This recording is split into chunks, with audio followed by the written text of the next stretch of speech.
Mon livre, en fait, était enfin, elle est toujours une autobiographie en deux parties. Dans la première partie, je pose le tableau, j'explique les épreuves par lesquelles je suis passée et qui m'ont amenée à m'écrouler, en fait, à me retrouver au fond du trou, plus bas que terre. Et la deuxième partie est la reconstruction, comment j'ai relevé la tête et comment je me suis reconstruite et comment j'en suis arrivée à être complètement différente de celle qui était perdue, égarée sur son chemin.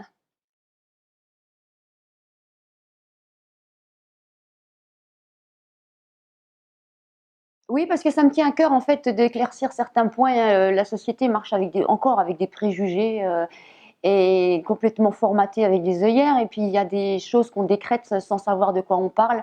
Et souvent j'ai entendu: oh mais celle-là, elle est née avec une cuillère en argent dans la bouche. Et puis en fait, non, un nom ça préserve pas de souffrance sur un parcours. Un physique c'est pareil, ça préserve de rien du tout. Peut-être même au contraire, ça attire encore plus de convoitises, encore plus de désagréments, je vais dire. Donc les gens vous jalousent en pensant que tout va bien pour vous, mais c'est faux. Et à l'époque, quand j'avais sorti ce livre en auto-édition, c'était en même temps que la princesse Constance de Polignac sortait le sien, qui s'appelait Ma vie en révolution.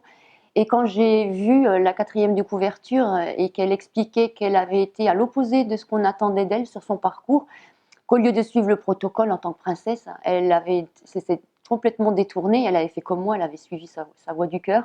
Et elle avait passé les trois quarts de son temps en Amazonie auprès des sociétés primitives à faire des expériences chamaniques. Et je me suis dit, ah, je ne suis pas la seule, je ne suis pas l'unique dévergondée de la Terre. Et dévergondée entre guillemets, parce que c'est ce qui j'ai été étiquetée de cette façon par une famille bien pensante pendant la première moitié de ma vie. Par certains encore maintenant, mais c'est plus aussi important qu'avant, ça ne me définit pas du tout, je ne m'identifie plus. Et donc, je l'avais rencontré et c'était comme si on se connaissait depuis toujours. En fait, les gens qui ont la même démarche sans se connaître, sans lien particulier sur Terre, on en a un de cœur et on le retrouve quand on est face à face. C'est spontané, c'est comme des retrouvailles. Voilà, donc oui, j'incite les gens à sortir des sentiers battus, à vivre leur vie comme ils l'entendent et pas comme on essaye de les diriger.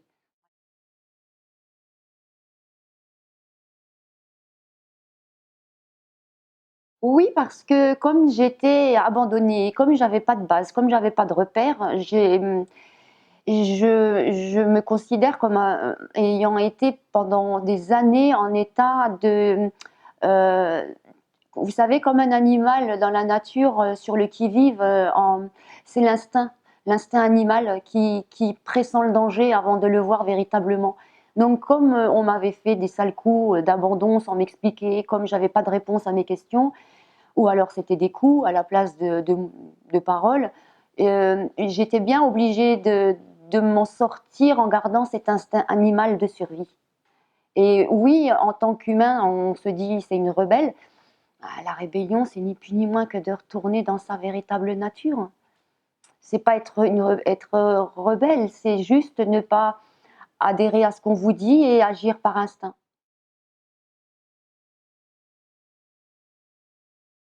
Mais j'ai pas trop eu le choix, dans le sens aussi, j'avais deux choix. C'était soit je me passais la corde au cou pour que toutes ces souffrances, ces douleurs cessent, soit il fallait que je trouve, comme on dit en physique quantique, un autre point d'observation pour que le résultat soit différent. Et c'est à ce moment-là que cette fameuse nature qui me permettait de rester connectée à quelque chose, mais à l'époque je ne savais pas ce que c'était, parce que comme je rejetais l'extérieur, on n'a pas réussi véritablement à me conditionner aussi parfaitement qu'on arrive à conditionner certaines personnes qui sont malléables. J'ai des témoins, puisque j'étais sur la défensive. Donc cette nature-là est ressortie et j'ai eu, en télépathie, hein, parce que c'est comme ça que ça se passe chez moi, le mot spiritualité qui s'est incrusté dans ma tête. Et comme je ne savais pas du tout ce que c'était, j'ai fait des recherches sur Internet et j'ai découvert. À l'époque, je voulais plus lire. J'étais vraiment. Quand on est au bout de sa vie, on n'a plus aucune énergie, on est vidé. On a juste la seule énergie qui reste, c'est celle de se mettre le nœud autour du cou et puis de tirer pour que ça cesse. Et donc, je voulais pas lire, donc moi, j'ai mis sur images. Et les images sont vibratoires de par l'information qu'elles transmettent. Et comme j'ai fonctionné en ressenti vibratoire, elles m'ont parlé et elles m'ont fait, je sentais comme une petite flamme qui était en train de s'éteindre à l'intérieur de moi, qui se ravivait en fait, en réponse à la vibration des images de tipis, d'Amérindiens qui étaient en connexion avec le règne animal, avec la terre, avec les éléments. Et ça me parlait complètement. Et il y avait des souvenirs de petite qui me revenaient. J'avais un tipi dans ma chambre à coucher et tout le temps, je sortais de mon lit et j'allais passer ma nuit dans mon tipi et ma mère adoptive venait, elle le savait, elle venait systématiquement tous les soirs, elle me tirait par les cheveux pour me remettre dans le lit. Mais dans ce lit, il m'arrivait que des trucs de médium, dans le sens où certains médiums connaissent ce que sont les attaques astrales. Et j'avais vraiment des marques physiques et j'ai des souvenirs assez cauchemardesque de cette période-là. Et il n'y avait que dans mon tipi où ça ne m'arrivait pas. Donc moi, je retournais dormir dans mon tipi. C'était comme un cocon, comme un retour à la maison où j'étais protégée. Et j'avais ma peau de chèvre. Et dans ma tête, je me disais que c'était ma peau de bête. et de bête sauvage. Et voilà. Donc je me suis réémergée dans ce monde-là quand j'ai commencé cette démarche dans la spiritualité. Et ça m'a donné envie d'en savoir plus. Et là, je suis partie pendant des années d'introspection à travers des lectures diverses dans tous les domaines. Et c'est ce que je raconte dans cette deuxième partie. Et j'ai réussi à voir les choses autrement, grâce à plein de notions qui ont fait des petits déclics à l'intérieur de moi. Et chaque déclic faisait une petite libération. Et à chaque libération, je me sentais de plus en plus légère. Et quand on est de plus en plus léger, on peut envisager de continuer son parcours. Parce que quand on est plombé par des tonnes et des tonnes et des tonnes de bagages, de souffrances, de croyances limitantes et surtout l'image que j'avais de moi, j'avais pas compris que c'était une image construite sur ce que me renvoyait l'extérieur et qu'il n'y avait rien de plus faux que ça. Et j'avais pas compris qu'il fallait que j'aille à la recherche de mon moi profond pour être véritablement moi. Je l'ai retrouvé en fait. Le problème c'était de l'avoir sur commande. Je me suis dit c'est bien beau ça, mais souvent je dis des trucs, on me demande comment tu sais, je dis bah, c'est logique, c'est la fameuse réponse des médiums, parce que pour nous c'est logique. Mais parce que c'est une conviction, on ne sait pas d'où ça sort, mais on a l'habitude et c'est comme ça. Et c'était comment faire sur commande. Et c'est là que j'ai étudié, commencé à m'intéresser au fonctionnement du cerveau et à tout ce qui est état second, état de conscience modifié qui permet cette ouverture. Parce que j'avais remarqué que pour moi, dans ma vie, c'était souvent quand je déposais les armes que je créais une ouverture où l'information qui me sauvait passait. Et c'est souvent le cas, j'ai recueilli pas mal de témoignages de personnes sur mon parcours depuis que je fais mes activités, où les gens me disent mais c'est dingue, j'étais au fond du trou, au plus bas, mais c'est quelque chose qui ne se décrit pas tellement on est mal en fait. Et il y a comme une sorte d'illumination, mais ça s'explique parce qu'on est enfin en état de recevoir, on est enfin à nu, il n'y a plus les conditionnements, là on est désarmé. C'est des armes, les conditionnements, c'est des habitudes, c'est quelque chose qui nous coupe de notre unicité, de l'extérieur aussi, parce que ça nous rend manipulateurs, ça nous rend faux. On change selon l'interlocuteur de masque ou de costume pour répondre aux attentes de l'interlocuteur. Et ça toujours pour un seul et même but, se faire aimer. Cet amour, ce plan dont on vient, qui est amour, et que quand on s'incarne sur cette terre, on est en quête de ça. Voilà, et ce conditionnement est tellement facile à s'introduire dans cette faille en fait. On se fait conditionner souvent, pas par mauvaise intention, hein, c'est par amour de nos parents qui nous disent fais pas comme ça parce qu'on va croire que t'es fou. Le parent, il n'a pas envie que son gamin soit rejeté de la société, donc c'est par amour. Il pense bien faire, mais non, il coupe les ailes de son enfant.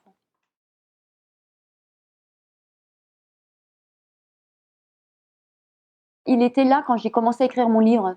Et il n'a pas vu la fin, malheureusement, vu qu'il s'est envolé en décembre et mon livre est sorti en mars, il s'est terminé en mars. Il m'encourageait et il me disait « Aline, vous êtes certes pas Victor Hugo, mais vous avez des choses à dire. » Et donc il m'encourageait et il me disait « Écrivez, je me charge de la correction, de vous trouver quelqu'un. » Bon, moi j'étais très fière d'avoir Google Traduction, je pensais que c'était nickel comme écrit, mais apparemment ça suffisait pas, il y a des failles aussi là-dedans.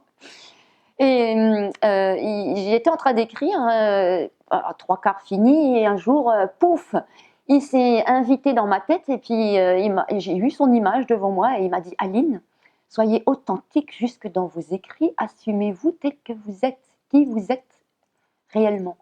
Et j'ai compris parce qu'il y a Peugeot qui s'est affiché en gros dans le front. C'est difficile d'expliquer cette télépathie. C'est comme si on vous l'écrivait dans la tête sur le front. Mais en même temps, c'est écrit, mais en même temps, vous le lisez en même temps. En fait, il n'y a pas de temps. C'est ça qui est problématique à expliquer. Il n'y a pas de notion de temps, tout est simultané. Et j'ai compris qu'il fallait que j'assume enfin mon nom de Peugeot. Et que c'était encore un pas que je n'avais pas envisagé de faire. Et je me suis dit, oui, c'est vrai. Et oui, d'accord. Parce que derrière, il y avait tellement de choses, tout ce jugement, toutes ces étiquettes qu'on vous met, et puis toutes ces souffrances que ce nom représentait pour moi, et puis ce sentiment de ne pas être légitime de m'appeler comme ça. Et après, j'aime pas dire travail sur soi parce que le mot travail pour moi c'est laborieux, mais après avoir porté mon attention sur certains points, j'ai dépassé des blocages, dépassé des a priori, et j'assume totalement ce nom. Et même si ça plaît pas à la moitié de la famille, ça plaît beaucoup à l'autre moitié. Et même si ça leur plaît pas, c'est point. C'est ainsi. Je effectivement m'appelle Peugeot et oui, je fais partie en tant qu'adoption plénière, donc j'hérite aussi, ça déplaît aussi à une partie de la famille. Donc oui, ce nom avec fierté, maintenant j'ai compris que j'avais à le porter. Même si c'est pas toujours drôle. Souvent, moi, les factures, on me fait x3, par exemple. Parce que je m'appelle Peugeot, donc j'ai les moyens. Ou alors souvent, on me dit, bah, on va la faire venir, mais on la paye pas, elle n'a pas besoin. Voilà, je suis pas au même tarif, en fait. À part. C'est pas grave. J'aime être à part. C'est même conseillé. Je conseille aux gens d'être à part.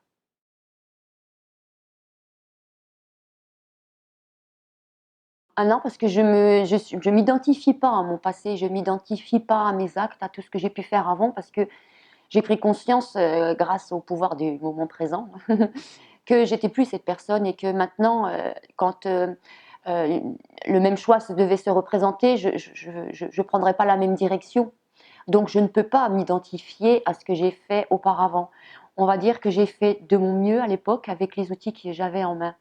Maintenant, j'en ai d'autres et je ne prendrai plus les mêmes directions, tout simplement. Et quelque part, bien sûr que je l'assume parce que c'est quand même grâce à tout ce qui a été que je suis.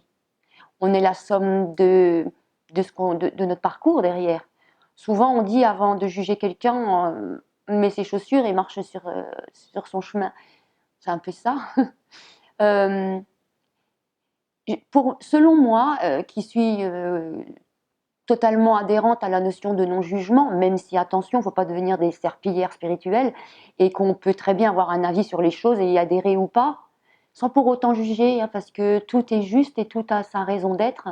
Parce que même s'il y en a qui continuent à me juger, qui continuent à m'insulter, je ne me sens pas concernée. Ça, c'est un des accords Toltec que j'applique régulièrement. Ça leur appartient, ils sont restés là-dessus. Mais ce n'est pas moi, parce que cette personne-là, elle n'est plus. Elle appartient à un passé qui est révolu. Même si les gens ne sont pas passés par les mêmes épreuves, comme on est tous humains, on réagit à une douleur de la même façon, émotionnellement. On est tous identiques. Le ressenti est pareil. Tout le monde ne va pas être prostitué ou ne va pas être femme battue, mais il y a des scènes de vie où ce que ça a suscité chez moi, certaines choses vont le susciter chez d'autres. Et ma façon d'avoir su expliquer ce que ça m'a fait à l'intérieur a résonné chez le lecteur. Voilà. Donc c'est pour ça que les gens, oui, ça leur parle.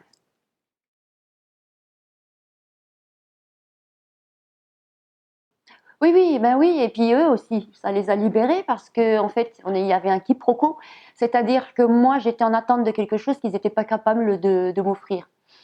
Ça, eux ne le comprenaient pas, ce à quoi j'étais en attente, puisqu'ils ne le connaissaient pas eux-mêmes. Et moi, je ne comprenais pas pourquoi ils ne me le donnaient pas. Donc maintenant, les choses sont réglées. Et bien sûr que j'accorde le pardon, puisqu'ils n'étaient pas équipés pour répondre à mes attentes au niveau de leur vécu, au niveau de leur façon d'être qui est légitime, elle est fonction de tout leur parcours aussi. Alors si mon parcours est légitime, le leur aussi. On n'a pas, on n'a pas le droit d'exiger de l'autre de vous nourrir de vos manques. Parce que personne ne peut être capable de vous nourrir à l'exactitude de ce que vous attendez, à part vous. Donc, pardonner est très facile à faire quand on a compris ça.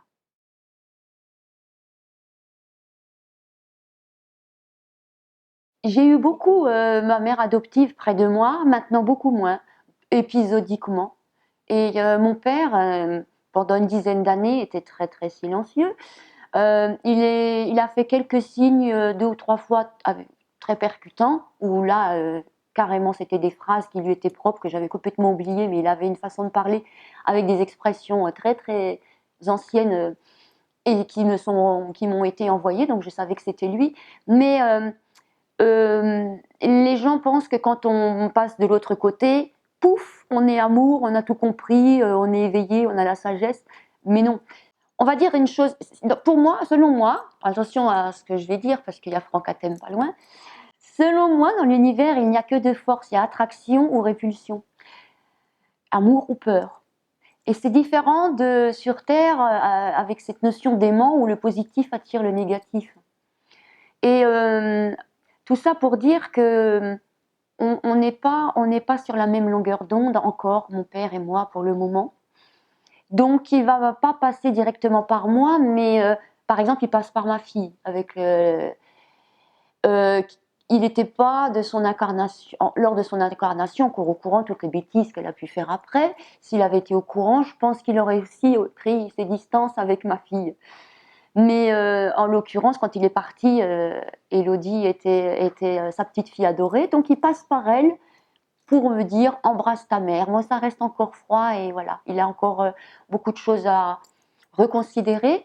Et il a d'ailleurs dit texto, je veux bien reconsidérer les choses. 10, 12 ans après son envol, hein, donc il met le temps. Mais il était très remonté et très effréné beaucoup avec tout ce qui était religion, donc il lui a fallu aussi comprendre que tout ça, ça n'avait rien à voir avec la religion. Donc oui, quand je dis quand on s'envole, on va sur un plan qui nous correspond, c'est-à-dire de ce qu'on émane. Quand je parle des vibrations, tout le monde émane quelque chose. C'est d'ailleurs pour ça quand on rencontre quelqu'un pour la première fois, on sait si ça va le faire ou si ça va pas le faire. Cette fameuse vibration, attraction ou répulsion. Et ça correspond à une même longueur d'onde, un même plan. Et donc mon père est sur un plan pour l'instant où il a pas mal de choses à apprendre avant d'être sur à peu près celui où ma mère qui, elle, avant de décéder, a fait beaucoup d'allers-retours entre plusieurs dimensions, et quand elle revenait, elle avait une compréhension qui commençait à s'éclairer, à me voir d'un autre regard, mais encore trop ancrée dans son caractère, et ça n'a pas pu franchir la barrière de l'expression, mais c'est pas grave parce que j'avais l'habitude de percevoir au-delà des mots et des apparences, donc je l'ai compris. Voilà. Le stage avait découverte et développement des facultés intuitives et médiumniques. J'ai précisé ça parce qu'en fait, quand c'est sollicité, l'intuition travaillée, ça peut donner sur un mode de fonctionnement médiumnique, mais vraiment ça se travaille. Et puis comme toute faculté, il y en a qui sont plus doués que d'autres, mais tout le monde l'a. C'est une certitude. Et quand je donnais mes consultations, j'ai remarqué que les 3 quarts de mes consultants n'étaient pas construits, n'était pas fini en fait, et ils n'entendaient pas ce que je transmettais. Et je trouvais ça dommage, c'est du gaspillage d'énergie, de temps, d'argent aussi pour eux.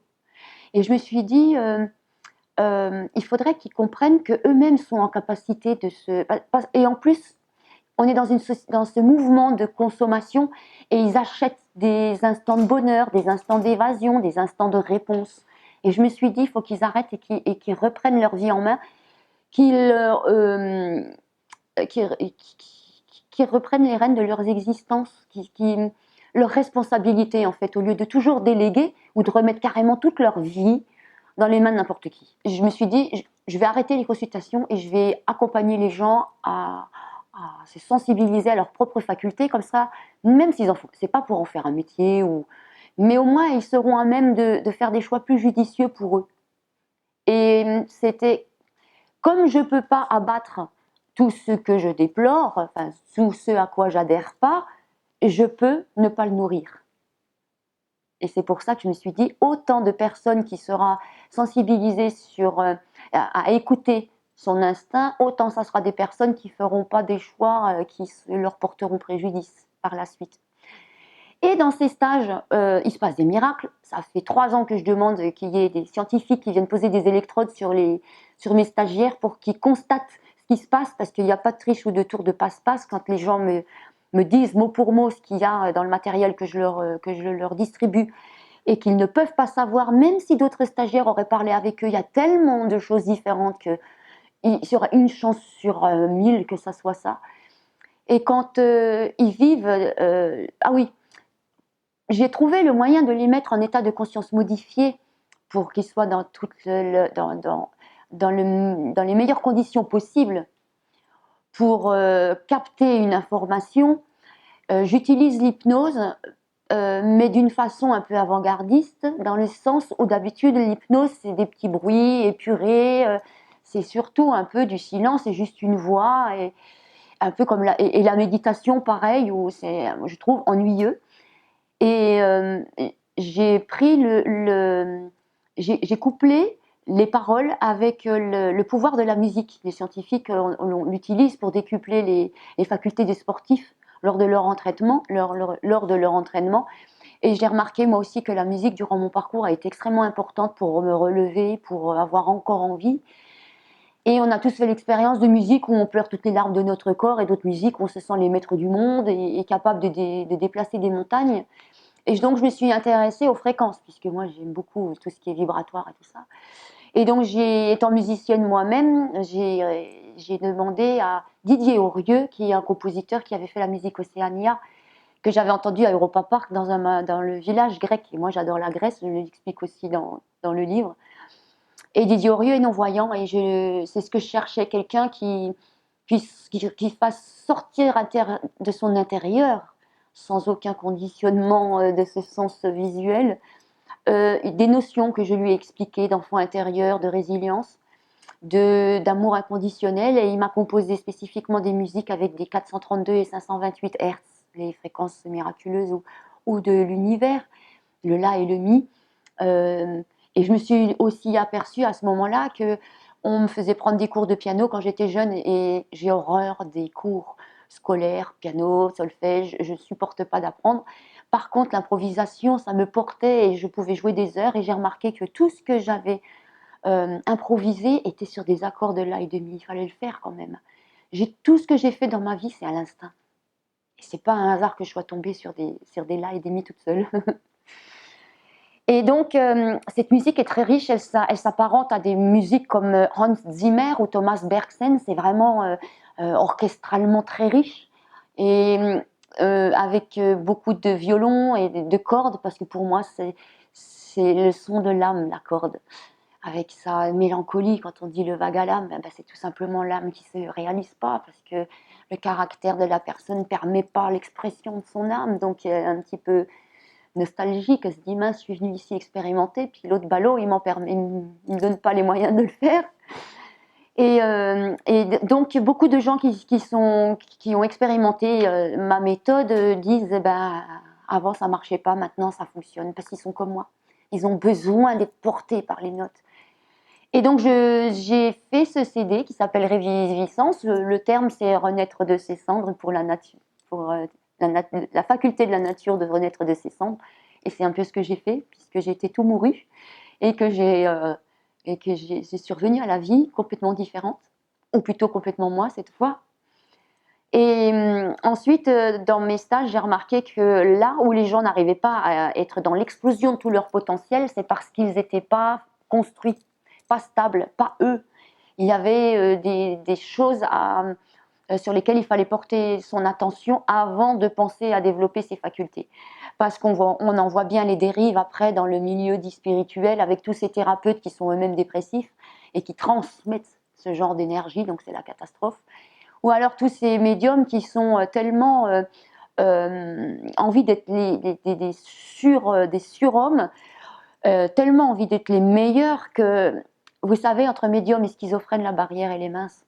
Et il y en a qui sont schizophrènes, ils ont tellement envie de voir, ben, qu'effectivement ils voient, mais quelque chose qu'ils se sont construits pour le voir. Donc, je me suis dit, il faut que les gens, pour qu'ils en fassent bon usage de leurs facultés, il faut d'abord qu'ils soient stables, qu'ils soient clean, qu'ils soient comme un oignon, qu'on enlève toutes les couches de conditionnement, de croyances limitantes, voilà, parce que quand on s'est profondément trouvé, je suis persuadée que l'homme est bon, bienveillant. Ce qui le rend méchant, ce qui le rend frustré, d'ailleurs la méchanceté vient de sa frustration, c'est tout ce qu'on lui a mis dessus depuis sa naissance, parce qu'on n'a jamais vu un bébé méchant, jamais. Ils le deviennent par la communication, par le partage, par le mimétisme, par l'observation. Mais à la base, d'essence, on n'est pas méchant. Alors quand on va se trouver soi, on trouve l'amour et on l'émane.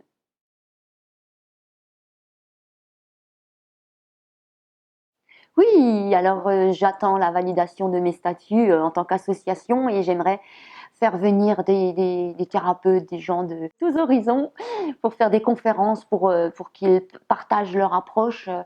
Parce que il y a beaucoup d'associations à droite, à gauche qui sont souvent sectaires et pour moi la spiritualité, ça n'a pas de limite. Et avec un point commun, c'est l'amour de son prochain et la bienveillance. Là, on ne fait pas de mal et peu importe ce qu'on transmet. Je veux dire, si ça parle à celui qui transmet et que c'est et qu'il le fait avec toute sa foi, tout son cœur, même si moi ça me parle pas, ben pourquoi pas? Faut pas fermer la porte parce que, par exemple, moi, j'ai jamais vu de dragon ou je connais pas trop la notion de dragon. J'ai dit ah non non les dragons non. Il y en a qui font ça, ben non, ça va parler à d'autres. Donc oui, j'ai une association et un centre où je pourrais exercer mon activité parce que je suis peut-être tombée dans la fontaine de jouvence, mais ça fatigue les déplacements à droite à gauche. Et puis, pour ma seconde partie de vie, je ne pense pas que pendant 40 ans, je vais encore me déplacer à ce rythme. Donc, je vais laisser venir les gens venir vers moi, surtout que j'ai la capacité de les héberger. Et comme ça, je serai paisible à la maison, à continuer mes activités, même peu importe l'âge de la retraite, en fait, qu'on va déterminer au gouvernement, je ne suis pas concernée. Je pense que j'arrêterai à mon dernier souffle.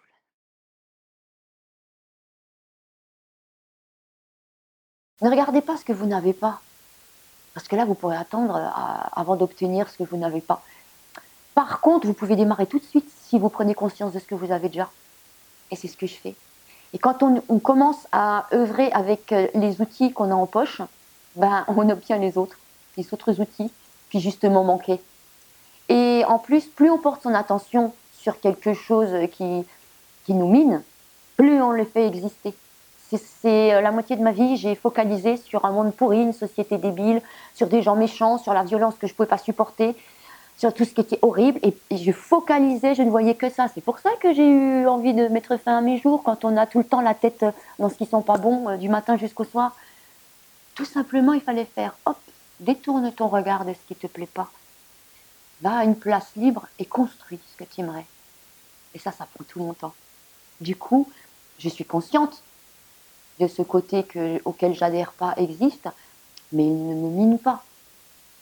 Il ne m'ébranle pas. C'est pour ça que je dis aussi souvent dans les stages, quand vous avez compris ça, quand vous vous êtes retrouvés, vous êtes invulnérable. Vous êtes les maîtres de votre vie. Personne ne peut avoir un impact sur vous. Et je leur explique, c'est pas pour autant que la vie est un long fleuve tranquille. La vie, c'est pareil, hein. Il faut avoir des hauts et des bas pour avoir un mouvement qui continue. Quand c'est un électrocardiogramme plat, ça s'éteint. Alors, il faut des hauts et des bas pour qu'il y ait du mouvement.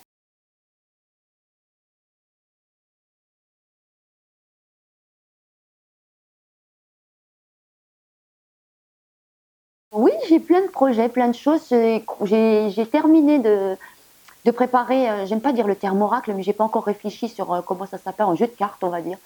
De 31 cartes, parce qu'il y a 31 jours dans un mois, quelquefois, et qui s'appelle Entrer dans la plénitude, parce que c'est une porte qui s'ouvre, le visuel. Et ce sont des réflexions, ce sont des paroles entre guillemets, de sagesse, enfin quelque chose qui peut les amener jusqu'à une certaine sérénité à l'intérieur d'eux s'ils y portent leur attention. Et ça peut être aussi utilisé comme un tirage pour ceux qui aiment bien se tirer les cartes. C'est aussi porteur d'indications. Et j'ai pris des photos moi-même avec le super appareil de photo de mon mari là, que je lui ai demandé d'avoir tellement j'avais envie de voir les cratères de la Lune de près. Et du coup, j'ai pris les photos moi-même pour avoir les droits d'image. Et dessus, ben, j'ai mis mes propres textes. C'est la science de l'intuition, justement, parce que je me dis, tiens, celui-là, je vais voir son approche. Quand j'ai terminé le livre, j'ai dit, c'est dingue, le gars, il a écrit tout ce que je fais dans mes stages. Donc, je l'ai contacté et je lui ai dit, dites donc, tout ce que vous avez dit, là, les dossiers déclassés des agents du renseignement, c'est exactement la manière dont j'enseigne dans mes stages. Cette vision loin, là, remote viewing, j'ai dit, c'est comme ça que j'accompagne les gens, que je leur explique comment on y arrive. Et il m'a dit, mais comment vous avez trouvé ça? Je dis, bah, par mon expérience propre, par une voie spirituelle. Et il a dit un truc très sage, il a dit, c'est quand on arrive par des voies différentes au même résultat, c'est qu'on touche du doigt une vérité. Et je dis, mais ouais, complètement, c'est génial. Ah oui, ce livre-là, je le recommande beaucoup. Devenir super conscient de Joe Dispenza. Devenir super conscient.